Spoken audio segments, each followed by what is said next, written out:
Halo. Tad- Nah, banyak nyengir. Apa? Bener. Tadinya aku mau nyapanya gini, halo sayang, gitu. Biar bikin Alapret. bikin itu kan, bikin perkara kan, yang sampai gitu Hai kan, say. gitu. Halo say, gitu kan. Terus nanti kemudian ribut di apa namanya, di akun-akun gak jelas gitu. Nggak apa-apa deh, gitu kalau untuk aku. Dok, ini udah direncanain kemarin itu aku juga udah ngobrol-ngobrol dikit, tapi nggak ada yang nemenin, tapi nggak apa-apa lah, gitu kan. Kita habis Apa? bahas bahas ini kan, Ragam Apa Akal itu? Budi. Oh, Main yang Daniel Dennett, yang terjemahan anu ya, apa namanya iya, KPG iya, ya? Oke, iya KPG. iya iya. Eh, Emang udah pernah dibahas aku tahu, tapi memang aku pengen mm. bikin rangkaian dari keseluruhan emotional intelligence, social intelligence, kognisi, lalu kemarin kemarin udah soal apa namanya? Soal apa kecerdasan ekologis gitu ya. Nah, ini kan yang Mm. salah satu yang membedakan gitu kan spesies manusia ini kan agak berbeda perkembangan kognisinya yang begitu Mm. melesat gitu ya.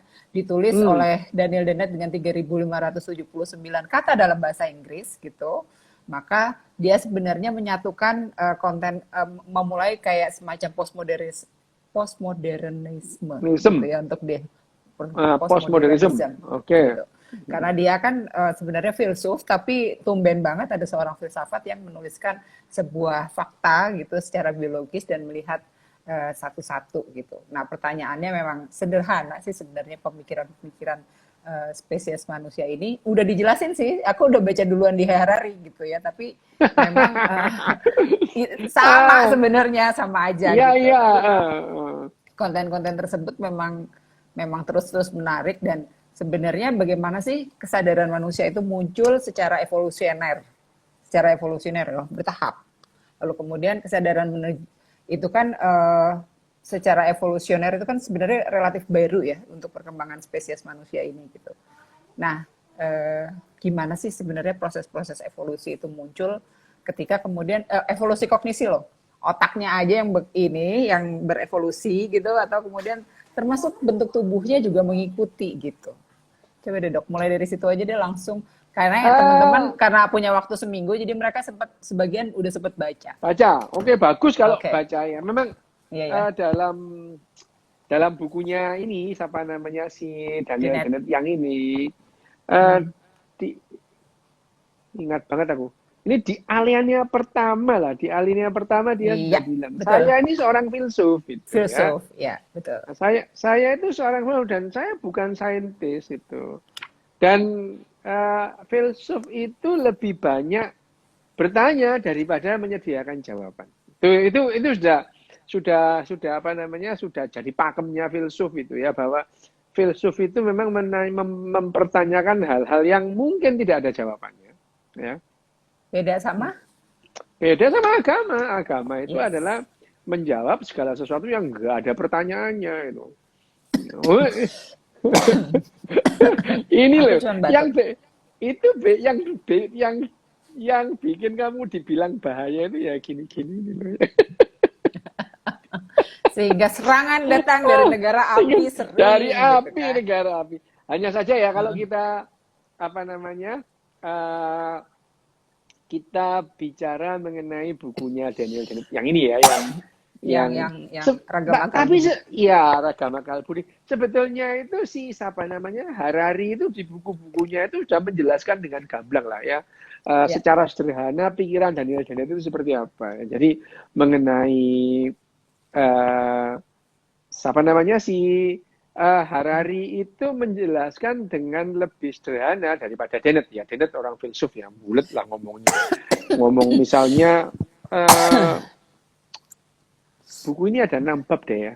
Ada 6 bab, Ada aku ingat 7, ya. Bu, Ada Dok. ada 6 7. bab lah, Iya, 6 iya, iya. bab. Yang pertama pembukaan aja. 6 betul. Ya preface-nya itu ya, preface-nya itu oke lah. Ada 6 bab.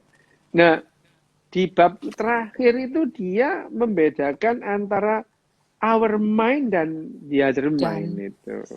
iya, Ya, our mind dan the other mind dia itu. ada main. Iya, itu uh, di awal dia melihat yang namanya mind itu sebagai sesuatu yang rasional. Nah, ini yang sudah jelas enggak itu. Ya, sebetulnya enggak itu. Jadi yang namanya bahwa apa namanya dia menganggap kita itu sebagai organisme rasional, sebetulnya ini kebawa oleh apa Kantian atau Descartes ya. Descartes, Descartes kan Descartes Descartes, apa Descartia ya Descartian Descartes Descartian, terus Descartes ya Platonik lah ya Semerbal. bahwa Heeh. ya iya ya Immanuel Kant, Plato, Awalnya kan itu Descartes itu ya, Descartes. Descartes itu René yang Descartes. René Descartes itu yang mengatakan bahwa kita ini adalah organisme yang Mm-mm. rasional. Dan ini dalam dalam seluruh bukunya Daniel Dennett itu mengamini itu ya, Hampir semuanya mengamini itu. mengamini itu. Mengamini itu. Dia mengamini ya ini bahwa mind itu adalah sesuatu yang rasional itu. Tapi kalau kita mengingat Daniel Dennett ini menulis buku ini tahun 96. Daniel Dennett ya. Daniel Dennett itu Lumayan. iya, ini adalah bukunya Daniel Dennett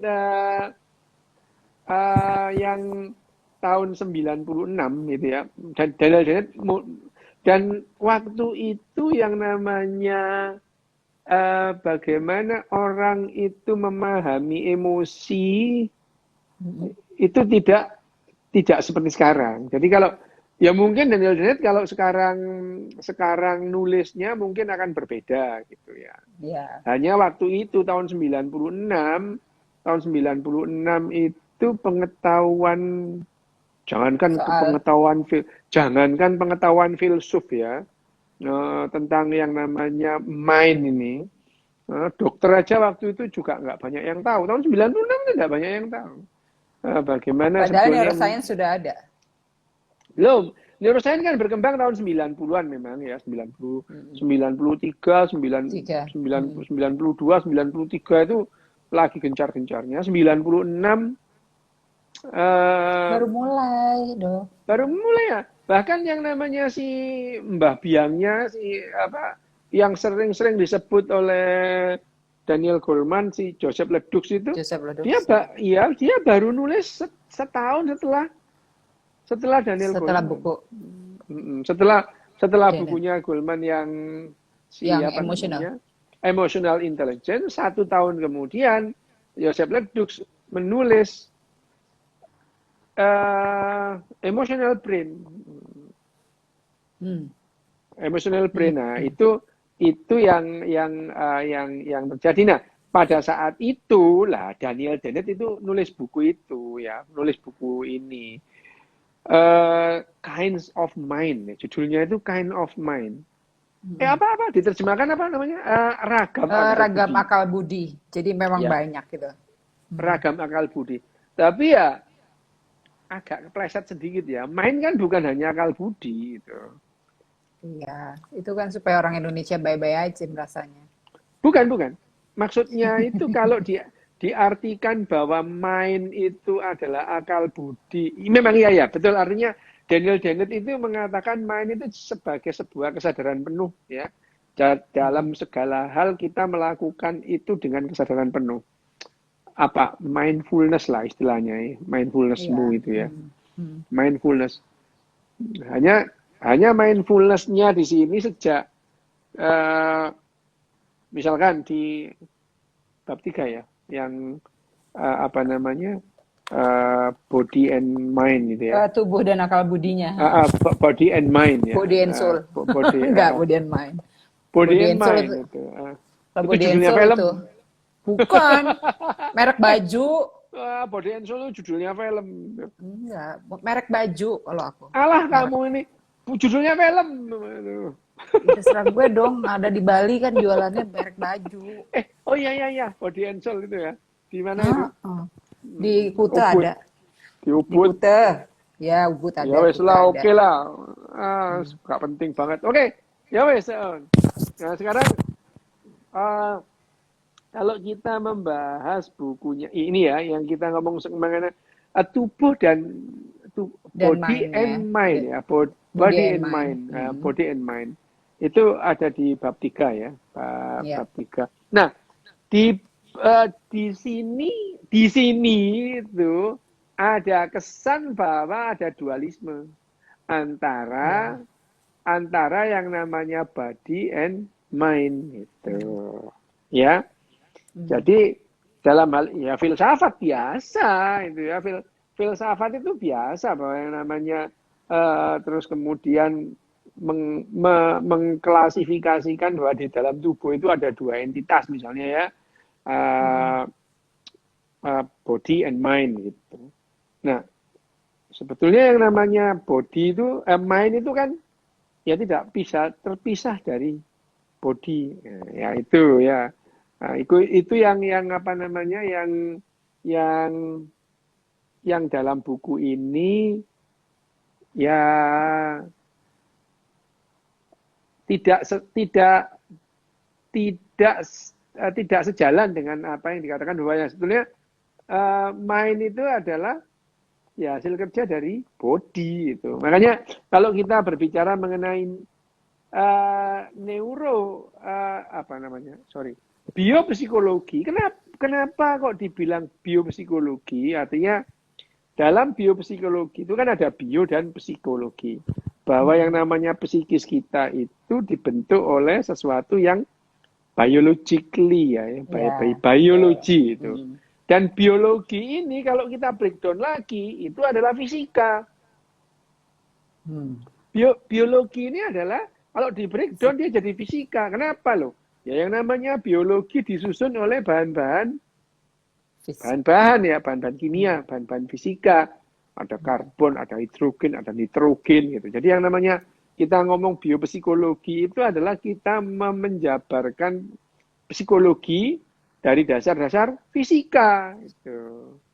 Nah, itu yang tidak pembentukan awal pembentukan awal manusia itu yang pakai pembentukan awal sel pakai abiogenesis itu kan. Itu.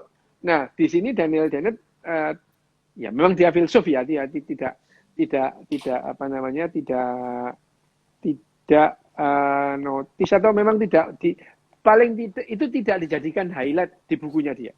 Ya, tapi dia gitu ya menyatakan bahwa pikiran sadar itu untuk dia adalah hasil dari 3 proses evolusi yang berurutan. Oke juga loh dia bilang begitu.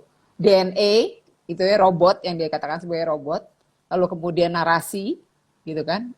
Itu dia sebut juga, Mas. Jadi sebagai dia juga percaya kayak semacam bukunya Sam Harris yang bahwa ini adalah body gitu loh, body juga gitu. Cuma memang tidak secara eksplisit dia menyebutkan sebagai yang bersatu tapi terpisah gitu. Ya itu beda kan? Bedanya adalah dia tetap melihat adanya dua entitas dalam tubuh kita itu. Ada walaupun dia mengakui ada bukti bahwa dia mengatakan ada yang namanya evolusi, bahwa yang namanya mind itu adalah hasil evolusi. Dia tidak menyangkal itu, ya. Hanya saja dia tetap mengatakan bahwa yang namanya body and mind itu adalah entitas yang terpisah. Entitas yang terpisah, meskipun dia itu tidak menutup kemungkinan bahwa mind itu adalah hasil kerja body, ya. Tapi itu adalah dua entitas yang terpisah. Tapi kalau kita mundur tahun 96 dia nulis seperti itu wajar, sangat wajar itu. Sangat wajar. Sudah lumayan maju ya berarti. Oh, sudah lumayan. As a philosopher ya, sebagai seorang filsuf terus kemudian berpikiran seperti itu ya dengan lumayan detail dia menjelaskan bagaimana misalnya yang kamu bilang tadi itu ini adalah evolusi dari apa namanya kesadaran dan macam-macam lah ya. Ya oke, gitu.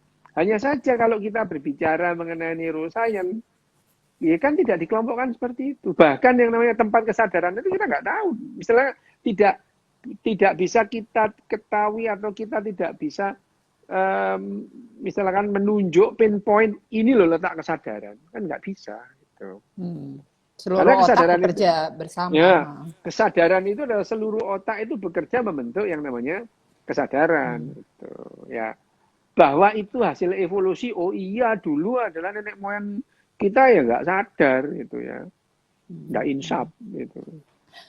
Dia nulis soal ini apa di tempat lain ya, di narasi-narasi yang lain yang agak baru. Dia bilangnya bahwa bisa dicoba tuh dengan konten bahwa kesadaran itu muncul kayak hubungan seksual gitu ya Mm-mm. pada spesies manusia. Karena kan kemudian kalau spesies Mm-mm. manusia kan ketika ketika semuanya melakukan persoalan reproduksi seperti itu, persetubuhan Mm-mm. demikian, baik itu Mm-mm. binatang, baik itu tumbuh-tumbuhan, Mm-mm. termasuk juga Mm-mm. spesies manusia gitu. Cuman Mm-mm. kesadaran itu menciptakan sebuah joyful gitu atau sesuatu yang Mm-mm. menyenangkan dalam konten melakukan aktivitasnya gitu. Dia bilangnya sih gitu.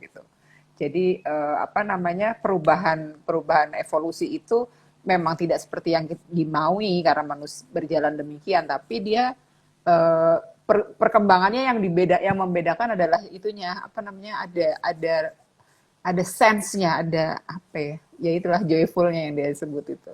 Tapi Ya termasuk ya, juga ada rumitnya kayak ini, kayak drama-drama yang seperti biasa kita lihat.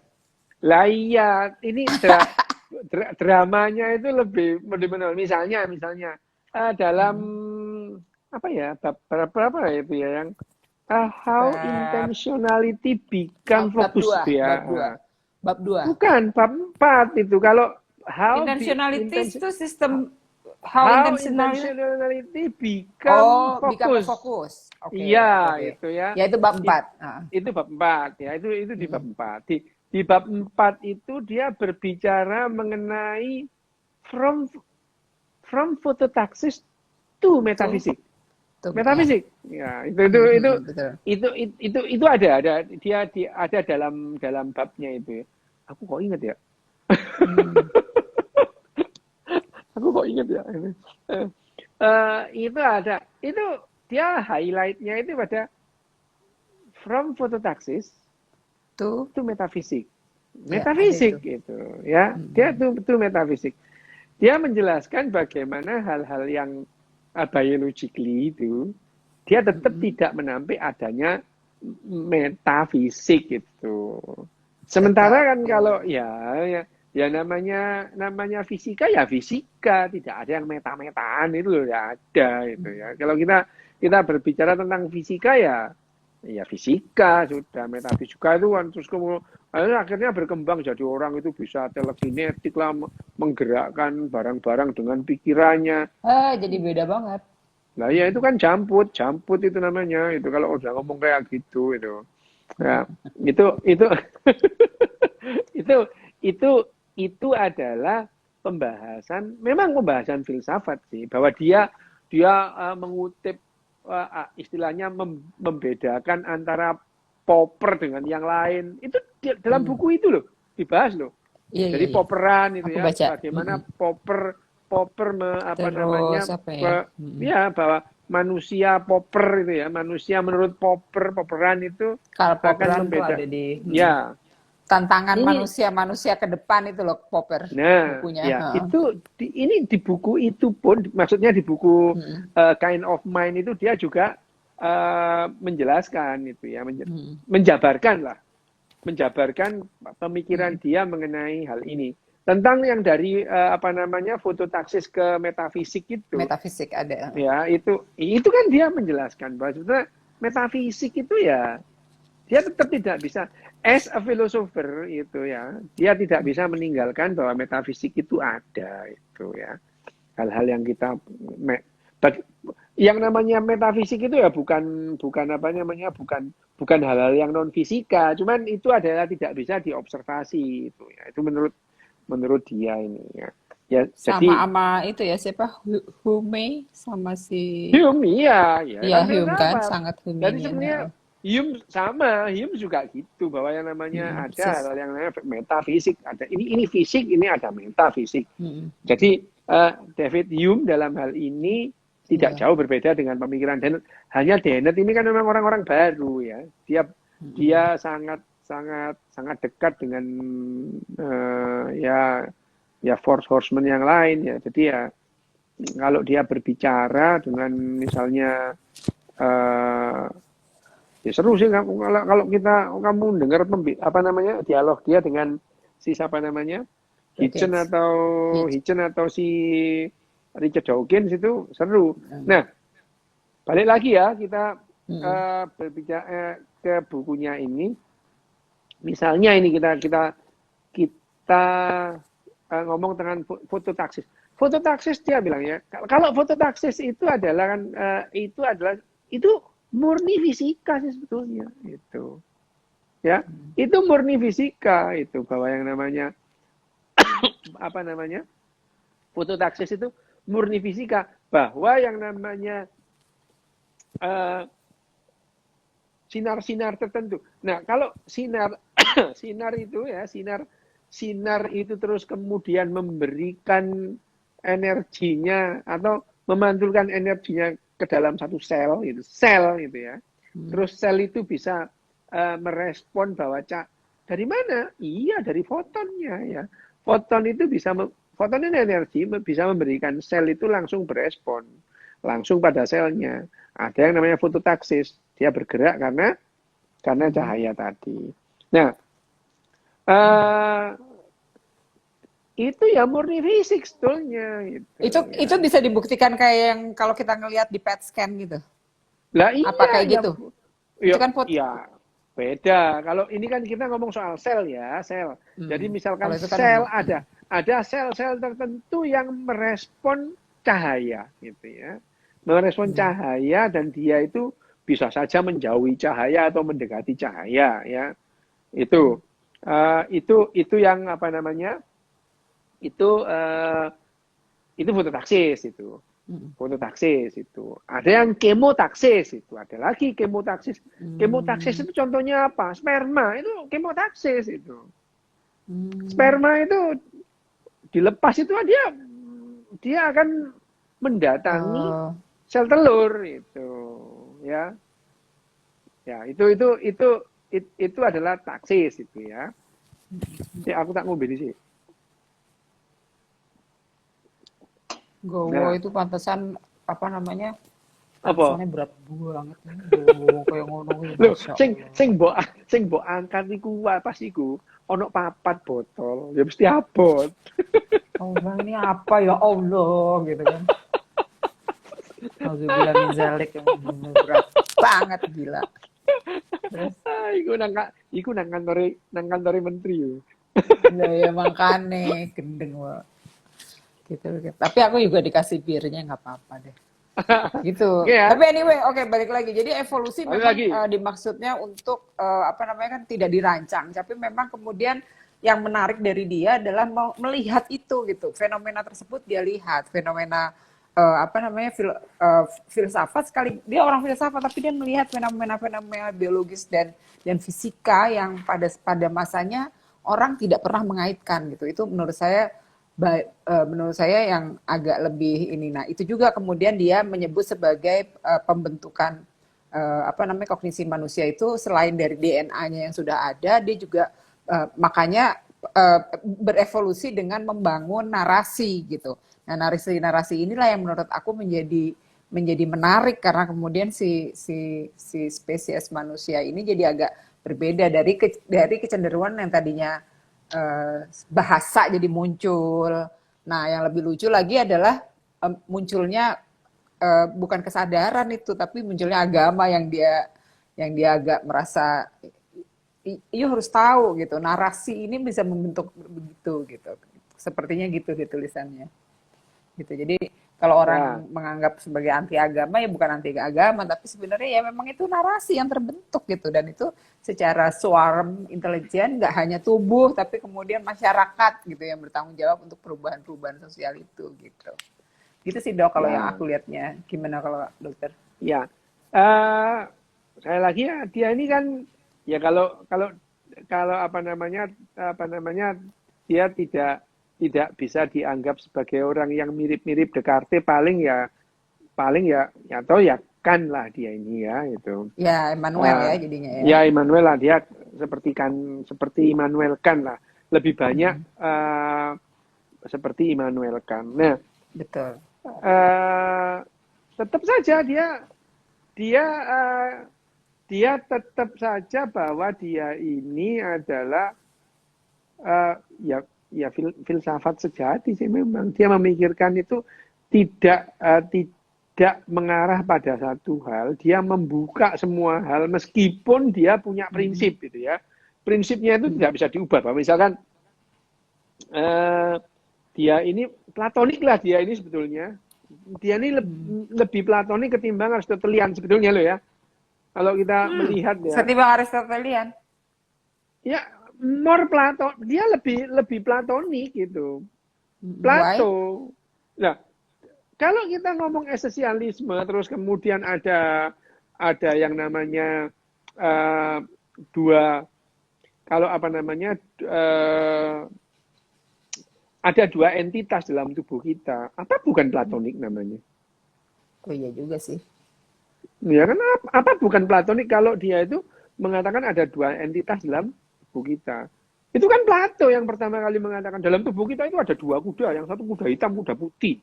Kemudian kita itu sebagai dengan rasio manusia itu sebagai apa namanya agen rasional itu mengendalikan dua kuda ini. Artinya ya yang bisa artinya secara implisit dan eksplisit mengatakan bahwa manusia ini adalah organisme yang rasional, dan ini diamini dari awal sampai akhir oleh Daniel Dennett itu. Ya, dia sama sekali tidak menyentuh bahwa ada hal emosional yang ya oke, dia itu tidak mengerti tentang yang namanya memori implisit ya itu dia yang akhirnya ya dia tidak menjelaskan itu ya karena memang itu adalah yang baru tahun 96 ya jangankan filsuf. Tapi akibatnya dia juga bertanya gitu ya kan yang seperti tadi dokter bilang semuanya dia tanyakan kan kalau filsafat kan semuanya ditanyakan. Jadi semua ditanyakan ya benar. Jadi pertanyaannya dia adalah kalau gitu ya evolusi itu hanya terjadi di otak saja gitu tanpa apakah mengikuti tubuhnya apa enggak gitu. Lah iya itu dia. Jadi itu kenapa dia terpisah jadinya gitu kan. Nah, dia cenderung mengamati otak itu sebagai alat, sebagai organ eksklusif itu. Dia tidak tergantung kepada organ lain. Bahwa evolusi yang terjadi pada otak itu juga dikarenakan perubahan pada organ-organ lain itu. Itu sudah jelas bahwa misalnya sekarang bagaimana secara evolusioner otak itu terus kemudian darah 20% dari kardiak outputnya itu mengalir ke otak. Jadi 1/5 dari curah jantung, darah yang dikeluarkan jantung itu mengalir ke otak. Meskipun otak beratnya cuma 2% dari keseluruhan tubuh. Ya, itu. Ya, itu pun karena evolusi macam-macam. Ya, evolusi yang terjadi di jantung, evolusi di ginjal. Kenapa? Iyalah, dia menghasilkan angiotensin dan renin apa dari ginjal. Jadi artinya otak itu tidak bisa dipisahkan sebagai satu organ yang eksklusif dalam menjembatani kehidupan. Nah, ini yang paling penting. Jadi kalau kita ngomong evolusioner seperti tadi ya, tadi sesi yang tadi itu kan, kalau kita melihat tugas biologis antara perempuan dan laki-laki, ya timpang gitu. Tetapi tugas evolusi itu tidak mensyaratkan dia itu lebih banyak menghabiskan kalori atau enggak gitu. Itu bukan pertimbangan dari apakah dia itu berkontribusi dalam perubahan evolusi. Sama artinya kalau kemudian otak itu dianggap sebagai organ yang eksklusif, nah ya ini jebakan Batman-nya kan di situ. Nah itu makanya, tapi kemudian Dennett juga kalau itu dianggap sebagai organ eksklusif, maka dia nanya lagi gitu, kebiasaan baik dan buruk itu dari autostimulation yang apa gitu, karena kan melibatkan butuh. Nah, that's it itu karena dia tidak ada yang namanya faktor atau unsur yang mengatakan bahwa ada yang namanya emosi yang tidak digerakkan oleh pikiran sadar. Ya, jadi dia 100% Kartian bahwa yang namanya kita itu adalah masuk yang ada organisme yang sadar dan berpikir. Gitu. Ya, jadi dia sama sekali nggak menyentuh konten-konten emosional tidak. yang memang secara, walaupun dia sebut ya tadi itu ya sebagai makhluk robot gitu ya yang di iya itu tapi ya robot tidak, tapi itu dia tetap berpegang pada itu adalah rasional. Sama persis dengan apa yang dikatakan Kant atau Descartes, persis itu bahwa yang namanya si manusia ini adalah individu yang rasional itu. Semuanya itu diputuskan secara rasional. Jadi kalau dari sini ya, kalau dari rasionalitas yang ditonjolkan, jadi ya tidak salah kalau Gramedia itu terus memberikan penjelasan tentang akal budi di sini itu ya, akal budi. Bahwa yang namanya mind itu kan tidak selalu yang bersifat sepenuhnya sadar atau rasional itu. Lebih banyak mind kita itu lebih banyak pada ya yang dihasilkan oleh memori-memori yang eksplisit ya. Jadi jadinya juga sesuatu yang tanpa kita sadari kita jalankan itu. Bagaimana sih kalau kamu itu bisa menyadari bahwa sepedaan itu kamu sadari 100% lah, gendeng apa kamu ya? Itu ya nggak mungkin itu. Lah masa ya kan aku mancal kiwo, mancal tengen, mancal kiwo, mikir liane apa ngono. Tapi hipotesis begitu saja itu dia menganggapnya sebagai sejarah manusia purba aja gitu. Jadi memang sudah menempel, tapi tidak secara eksplisit dia benar-benar mengatakan gitu. Kalau aku bilang bukan tapi menyatakan. Gitu ya. Tapi gitu sehingga dia emang benar-benar memisahkan. Tapi satu lagi yang dia juga proses evolusi berikutnya yang dia Darwinian sebenarnya ya. Kok Darwinian? Ya kan dia Darwinian gitu ya. Darwinian jadi, dia. Memang betul, sangat berat. Terus jadi dia memang evolusi meme dan budaya itu dia bahas banget juga sebagai inovator kesadaran kalau menurut dia. Jadi itu perkembangan kesadaran yang lebih baru lagi. Jadi misalnya evolusi meme dan budaya dan bagaimana kemudian di suatu tempat juga berbeda-beda. Termasuk yang tadi aku tanya soal gender dan feminism gitu ya, konten narasi gitu kan yang dia munculin gitu kan. Aku mengganggu kehidupan diskusi orang tadi, maaf ya. Orang kamu ini ya, tapi ya nggak apa-apa. Biar tahu bahwa yang namanya feminisme itu juga sebuah narasi buatan gitu loh maksudku. Sama gitu. Ngomong-ngomong soal ini ya, soal Daniel Dennett itu di bab kelima itu dia mengutip Alan Turing sebetulnya. Iya betul. Ya? Karena dia robot. Betul kan? Iya benar-benar. Itu menarik loh. Alan Turing. Ya, memang dia mengutip omongan Alan Turing tentang mind of baby's mind. Jadi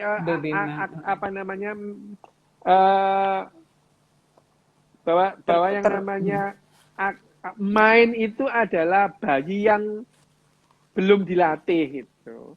Tapi sebetulnya dalam hal ini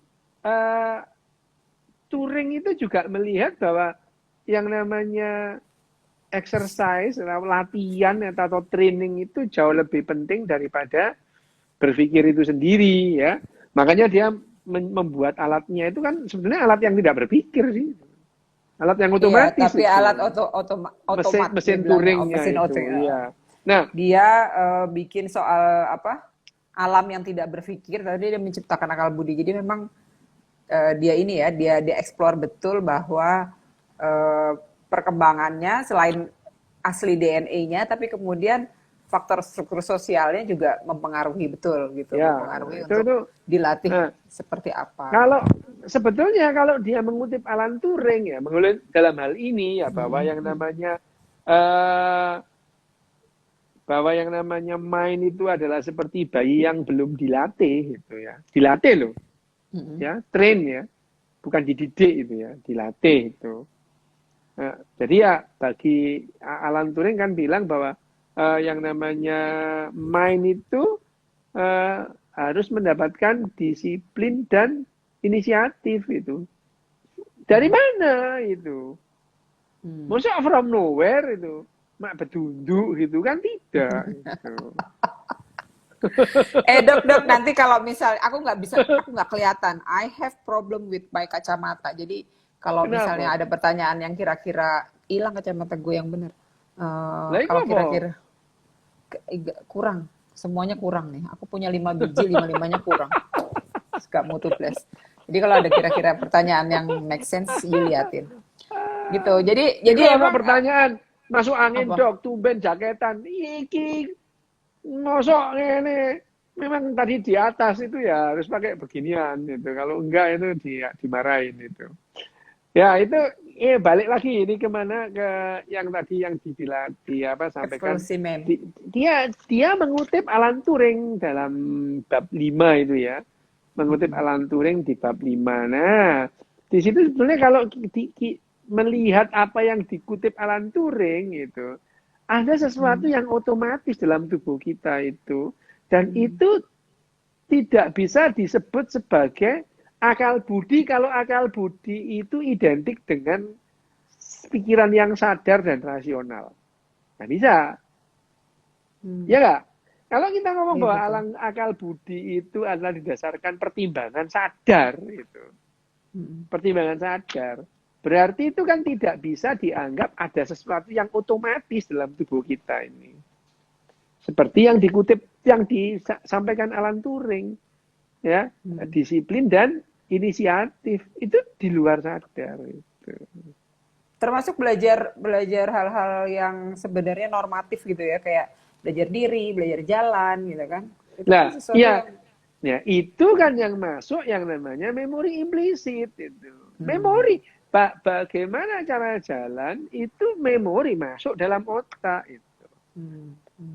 Dan mulai dari kamu tidak bisa mengorganize ya, mengkoordinir ada ratusan otot yang bekerja bareng, ratusan otot.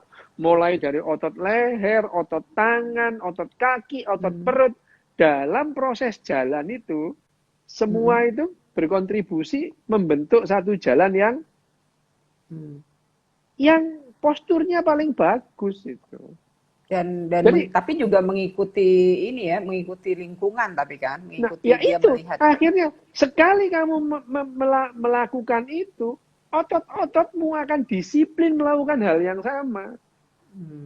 Oke. Ototmu disiplin otot bahwa kalau mau gerak harus begini Ya. gitu. Ya, karena yang namanya jalan itu adalah koordinatif antar ratusan otot itu. Mana otot yang harus berkontraksi, mana otot yang harus relaksasi, dan itu disiplin. Jadi sekali kamu bisa jalan, ototmu itu disiplin mengikuti algoritmamu yang berjalan ini, gitu ya. Jadi disiplin di sini itu di luar kesadaran. Dalam hal ini loh ya. Ya, ya. Dalam hal Tapi ini di luar kesadaran bahwa orang itu disiplin membuang sampah pun karena latihan, bukan karena didikan itu. Membuang sampah disiplin bukan. Perlu kedisiplinan membuang disiplinan. sampah. Tapi kedisiplinan membuang sampah itu jauh di luar kesadaranmu. Di luar. Tapi dia Contoh. merasa itu bagian dari evolusi. Maksudnya bagian dari perkembangan society yang berevolusi dengan itu tadi, It's dengan fine. budaya yang Fine. Oke, fine. Tapi kebiasaan itu bukan karena rasionalitas. Kenapa? Contoh. Kamu pertama kali buang sampah kapan? Ingat? Gak ingat kamu waktu anak-anak. Misalnya, pertama kali kamu disuruh Seingat buang aku sampah. sudah mulai ya? Ya kan? Artinya kedisiplinanmu membuang sampah itu. Oke, nyapu. Kamu membuang sampah. Artinya kedisiplinan membuang sampah saat kamu itu umur 2 tahun, itu disadari apa enggak? No, kamu belum sadar kok gitu. Enggak itu. Jadi kalau ada pertanyaan, itu kedisiplinan itu emosi atau rasional? Emosi lah itu. Emosi. Orang kamu belum Oke, Dok. sadar kok umur 2 tahun. Mm-mm. Hmm. Mm-mm. Tuh itu. Oke, artinya Nah, pertumbuhan kesadaran itu gitu ya, itu terus menerus selama orang hidup, Dok. loh lah iya. Dan Ya kan? kesadaran itu sendiri tuh enggak seragam. Hmm. Kamu pernah enggak Jadi merasa antara sadar dan tidak? Sering kamu ya pasti pernah. gitu. Bahkan kalau kamu ini trace back ke kehidupanmu yang lalu-lalu, kamu mikir, dulu itu aku sadar atau enggak? Oh, enggak usah jauh-jauh deh itu. Enggak usah jauh-jauh. Malam kamu enggak tidur sampai pagi itu. Pagi itu kamu merasa, tadi itu kayak ngimpi loh ya itu. Ya, malam dulu enggak melek lah itu ya, mulai jam 9 sampai subuh. Subuh itu kamu merasa kayak mimpi itu semua itu. Karena terbiasa seperti itu. Jadi yang namanya kedisiplinan itu kalau dalam kutipannya Alan Turing itu ya, Alan Turing itu adalah sesuatu yang itu tanpa disadari itu. Karena mesinnya Turing itu bukan mesin yang sadar itu. Mesin yang dikendalikan algoritma yang memang diisi beberapa Nah, itu. data dibuat. Iya, Nah, betul. Betul. disiplin itu Disiplin. Betul, ya. betul, betul, Nah, betul. di sini yang namanya Daniel Dennett itu mengutip Alan Turing, tapi dalam satu bab itu tidak ada pun yang tidak salah satu pun menotis bahwa yang namanya ini semua itu terjadi di luar kesadaran karena bagi dia yang namanya manusia ini adalah organisme yang sadar berpikir terus gitu. Oke, Itu Dok. ya Jadi itu. jadi sebenarnya kemudian ketika kemudian ini agak berbeda sedikit ya. Jadi misalnya kayak kalau kemudian apa namanya otak manusia bisa langsung dilatih terus-menerus seperti itu gitu ya. Lalu kemudian ada perubahan-perubahan yang terjadi. Jadi berarti benar lingkungannya yang ngajarin itu benar-benar bertanggung jawab ya. Artinya benar-benar bertanggung jawab pada konstelasi kehidupannya dia dong ya. Ya Tuh nggak? ya, iya. Hanya saja gini ya, Hmm. highlightnya ya, Hmm. bottom line-nya deh. Bottom line-nya ini adalah Daniel Dennett ini tetap menganggap tidak ada hal-hal yang non rasional dalam pikiran sadar kita. Gitu. Ya, iya, gitu. Ya, itu. Heeh. Ya itu aja. Bedanya dengan yang lain-lain adalah itu. Jadi tidak Iya. ada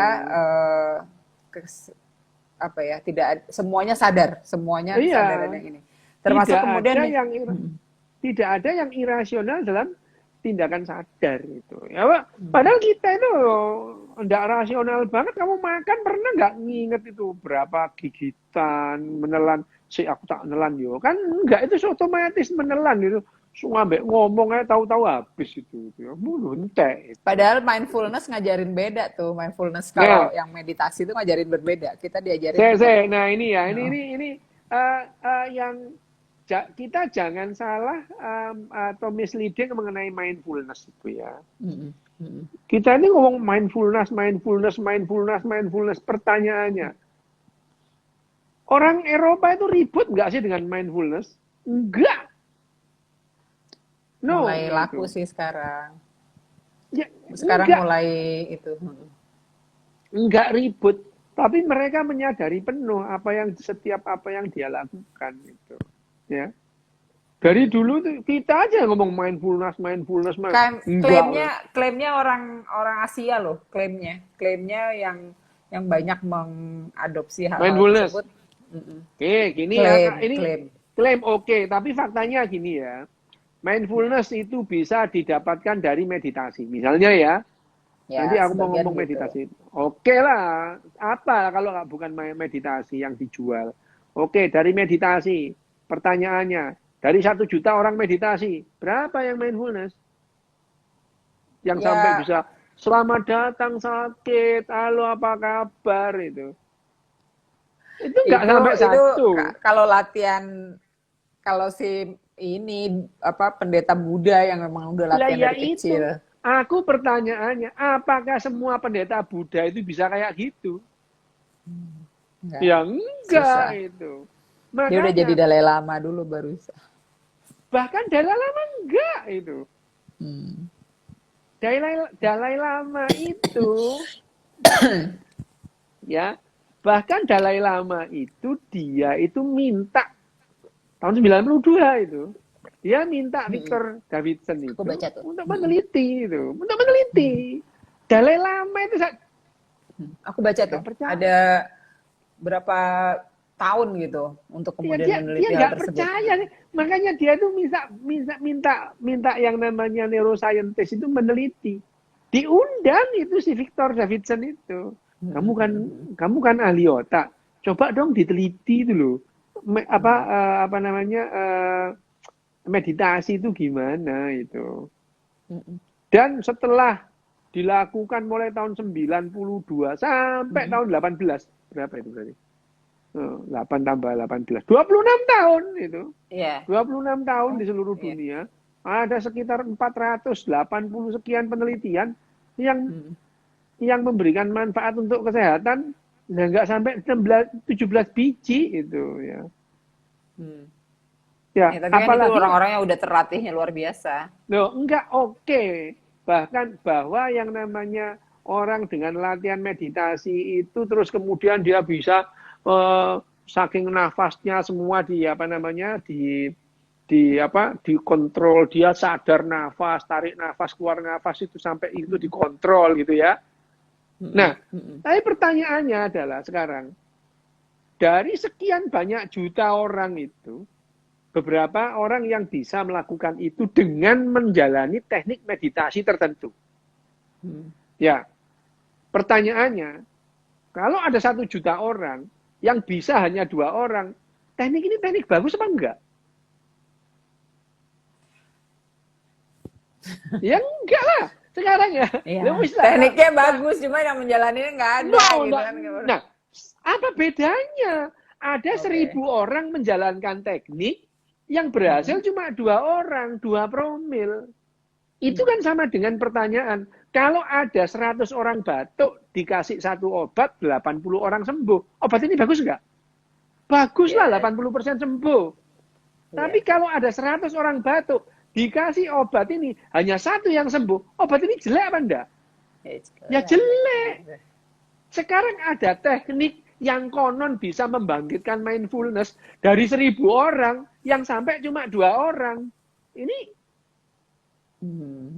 ya, sama dengan itu kan pertanyaannya. Kalau ada guru ya, guru Hmm. ngajar dari satu kelas itu hanya 2 yang tidak bisa, ini muridnya ini goblok ini. Tapi Hmm. ada guru yang ngajar 90 orang dari 100 orang nggak bisa, ya gurunya yang goblok nggak bisa ngajar gitu. Oke dok, oke gitu. Ya, Gak usah jadi gak usah kalau ngamuk, kita, santai, santai.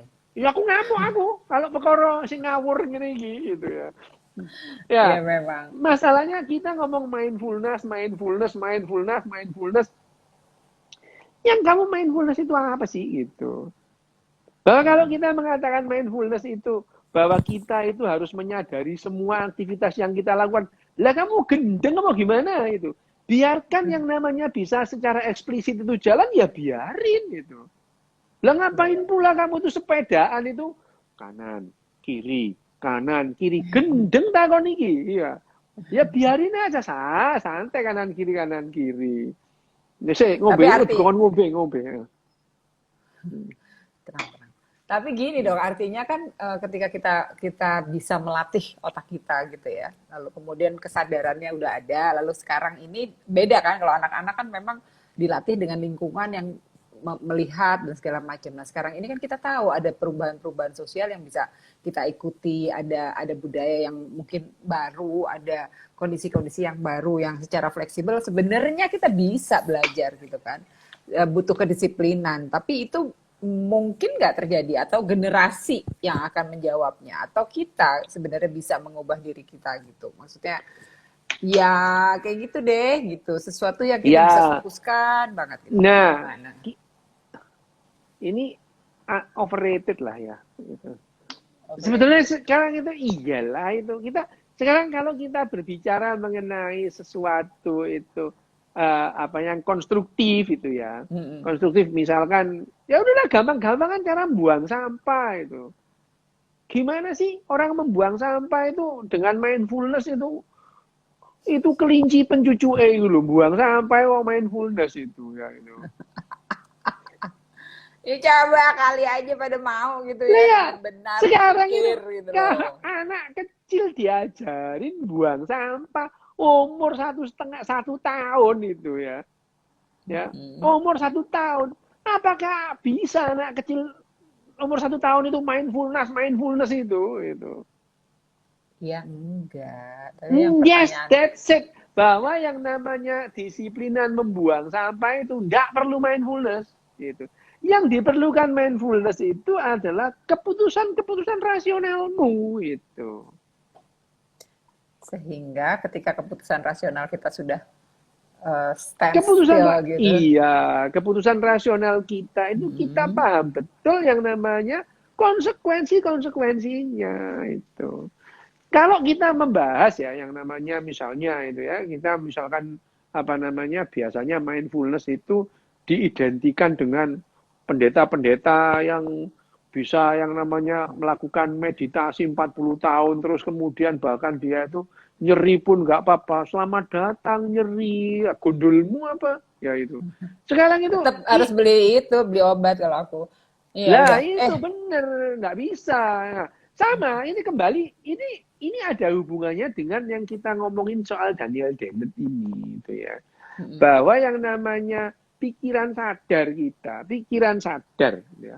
Pikiran sadar itu tidak serta-merta itu Tuh. hanya milik rasionalitas, tidak itu. Pikiran sadar kita tetap Mm-mm. mayoritas digerakkan oleh hal-hal yang non rasional apa? Tuh. Emosi itu. Yang ini yang tidak terlalu eksplisit disebutkan Ini oleh yang tidak.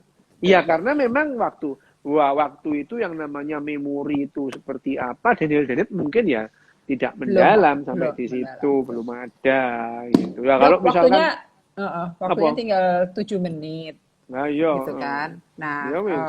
kalau menurut aku ya, jadi si siapa namanya bukunya menarik ya tetap dan Loh, memang itu bukunya menarik. Kalau kamu mm-mm, belajar filsafat ya, mm-mm, kamu mau belajar filsafat yang populer, populer lah ya. mm, ya Jadi bagaimana Popper itu melihat manusia, betul. bagaimana ya itu buku itu bagus, buku ya apa namanya Kind of Mind ini bagus itu. Bagus Mm, banget melihat bagaimana filsuf itu melihat sebuah fenomena apa dan namanya rasional akal budi akal. rasionalitas ya Mm-mm, bukan hanya sekedar main. Kalau aku ngerti akhirnya kalau yang namanya ini diterjemahkan sebagai ragam akal budi karena di sini main itu dianggap sebagai sesuatu yang selalu mm, kita lakukan dalam uh, pengaruh sadar dan rasionalitas itu mm. yang tidak sama dengan pengetahuan ilmiah sekarang dalam hal ini adalah Hmm. neuroscience gitu aja sih itu. Oke. Nah, Dok, tapi tetap aja dalam kontennya eh, aku merasa bahwa kita bisa gitu sebenarnya menfokuskan sesuatu gitu ya, melakukan sesuatu perubahan karena kan itu juga untuk membantu anak-anak yang masih kecil gitu ya untuk melakukan aktivitas yang sama untuk kita belajar ngajarin buang sampah segala macam gitu. Jadi artinya memang kalau otak kita cukup fleksibel, sebenarnya bisa melatihnya walaupun memang tidak segampang pada ngajarin anak-anak dari kecil yang besar. Ya nggak gampang juga sih, tapi paling enggak itu ininya gitu, apa namanya perubahan-perubahan sosial yang bisa kita lakukan gitu. Nah, berhubung ini tinggal 5 menit, aku nanya ke depan apa nggak sebaiknya kemudian kita lanjutin lagi balik ke bukunya Goldman yang udah detail duel ini dok gitu. Balik Bacanya udah apa gila oke nih dok. yang fokus itu sebetulnya fokus itu ya kalau kita Itu kan kamu kayak Heeh. mengulang lah. Ya, kalau kamu baca Fokus tuh kayaknya kamu mengulang yang buku yang 2 yang sebelumnya itu. Iya Tapi ya nggak memang apa-apa gitu. sih ya. Enggak, Pak, aku bertanya, apakah kita ulang-ulang lagi? Bukunya udah jelek banget sampean gitu. Lihat aja tuh. Ini yang buku bahasa Inggris Itu yang lihat lihat lihat, lihat. Oh yang oh, ya. bahasa Yang Inggris, tapi itu sudah ada bahasa Indonesia bukan? ada, tapi aku enakan baca ini Oh gitu. iya benar. Itu nggak maksud gua ada buku bahasa Indonesianya kan? Ada, Fokus itu. Oke ya. ada gitu. Ya. Tapi ya ini makanya aku bilang dedel duel wisan. Tapi ataukah gitu aku Gramedia juga ya yang menerjemahkan. Gramet Fokus itu. British deh. Gramet. Nah, tapi aku juga pengen bicara soal sebenarnya kayak macam selain macam akal budi juga macam bakat gitu ya atau sesuatu yang dipengaruhi oleh faktor luar seperti epigenetik yang ada di bukunya Mukherjee ini Oh, gitu. Mukerje. Gini. Aku nih gini ya, supaya runut ya. Ini Mm-mm. bedes-bedes yang ikut itu juga paham itu. Mungkin kita agak melebar sedikit tentang Tuh. evolusi itu ada apa namanya six extinction itu ya. Six Six extension extinction itu ya. Kepunahan keenam itu ada kok. Kamu punya bukunya? belum. Nah, itu Ah, ada itu. ada ding. Ya, six extinction itu ya. Jadi apa namanya? Apa Yang nulis namanya? siapa? Nggak tahu deh aku belum. Ya itu. Eh, Eh, ada yang itu. nulis siapa yang nulis? Yang nulis. Yang nulis. Yo areke dhewe nulis itu. Dodol. Ya areke dhewe sing nulis itu. Ya wes, Ya itu, ntar tak nah carinya. itu perlu dipertimbangkan supaya kita paham sih sebetulnya. Iya, aku tuh Nah, lebih pengen kepahaman itu yang muncul, yang kenapa sih kita selalu membahas hal-hal yang seperti ini gitu. Ini tinggal 2 menit. Jadi aku perlu kita lebih mendalami lagi bahwa ini sesuatu yang memang harus kita pelajari gitu dan kita belajar seperti itu. Oke? Gitu. oke, Ya, jadi kira-kira kita akan cari sex extension. Kalau kamu punya linknya kirim ke aku ya. apa? Kalau punya linknya aku dikirim. Link apa? Buku Oh, ribet ya. tak pikir link sing biasa digoleki arek-arek iku. Tuh ya Bagi linknya, Allah. bagi linknya. Oh, pokoknya iku padha ae. Ora buku rek gitu. Ya udah kalau gitu apa Ya, wes namanya? oke. Nggak usah ini ya, nggak usah teman-temanku tuh sekalian. Terima kasih ke Tuh, baper ya sama sesuatu yang ajaib terjadi dan drama. Tapi it's okay gitu ya. Oke sayang, bye. Bye oke. sayang Fred. Dah everybody, dah gitu. Makasih ya. Aku mau ngeliatin si Dokdes lagi ngapain. Iku lho. Iya. Apa? Iku Buka ya. arek-arek iku. Ya, wes oke. Nah. Yuk, dah.